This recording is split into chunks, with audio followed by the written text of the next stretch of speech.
You are listening to Terrifying True Stories. Tonight, you'll meet a woman whose life was turned upside down by mysterious phone calls in the dead of night. Sarah thought someone was stalking her, but the identity of her midnight caller would reveal a truth more terrifying than she ever imagined. Tonight's episode is The Midnight Caller. The Midnight Caller, based on actual case files from the Vancouver Police Department, with names changed for privacy. Based on true events, Vancouver, Washington, 1987. Sarah Martinez had always been a light sleeper, but the phone calls started coming at exactly 3:17 a.m. every single night. At first, she thought it was a wrong number. Heavy breathing, then silence, and the line would go dead after exactly 90 seconds. "Just ignore it," her husband Tom suggested after the fifth night. "Probably some drunk dialing random numbers."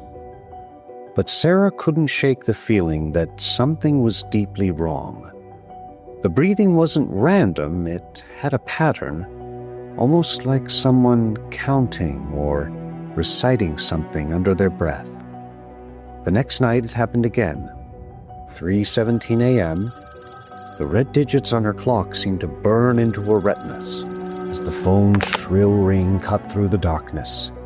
Sarah fumbled for the receiver, her heart already racing from the sudden awakening. "Hello?" she whispered, trying not to wake Tom. Heavy breathing filled her ear. Not the ragged gasps of someone in distress, but slow, deliberate inhalations and exhalations. Rhythmic, almost meditative. Then, after exactly 90 seconds, she would later realize she had been counting unconsciously, the line went dead. Sarah stared at the phone in the darkness, the dial tone buzzing like an angry insect. Wrong number, she told herself. Just some drunk who couldn't work a rotary dial properly. But the next night, at exactly 3:17 a.m., it happened again. The same breathing, the same 90-second duration, the same abrupt disconnect. "Just ignore it," Tom suggested after the fifth night, rolling over in bed with the practiced indifference of someone accustomed to being woken by hospital calls. "Probably some drunk dialing random numbers from a bar. You know how it is. Lonely people doing stupid things." But Sarah couldn't ignore it. Something about the breathing bothered her on a level she couldn't articulate. It wasn't random.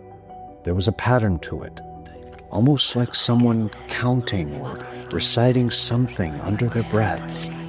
Sometimes, if she listened carefully, she could swear she heard a faint whisper underneath. Words too soft to make out, but somehow familiar. By the second week, Sarah's nerves were frayed like old rope. She'd started unplugging the phone before bed, wrapping the cord around the base and shoving it into the nightstand drawer.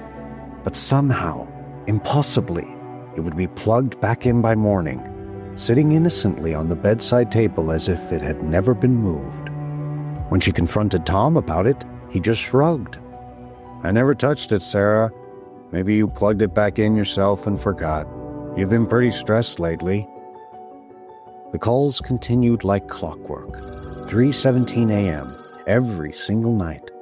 Sarah began to dread the approach of midnight, her anxiety building as the hours crawled toward that cursed time. She would lie awake, staring at the ceiling, waiting for the inevitable ring. Sometimes she would count along with the breathing, her own breath synchronizing with the stranger's rhythm. On night 14, Sarah decided she'd had enough. She would answer the phone and demand that the caller stop. She would threaten to call the police. She would take control of the situation. At 3:16 a.m., she sat up in bed, the phone within arm's reach. Her heart hammered against her ribs as she watched the digital clock. 3:17. The phone rang. She grabbed it on the first ring before the sound could fully wake Tom. You are listening to Terrifying True Stories. I'm your host, Ryan Azevedo. I'll see you on the other side.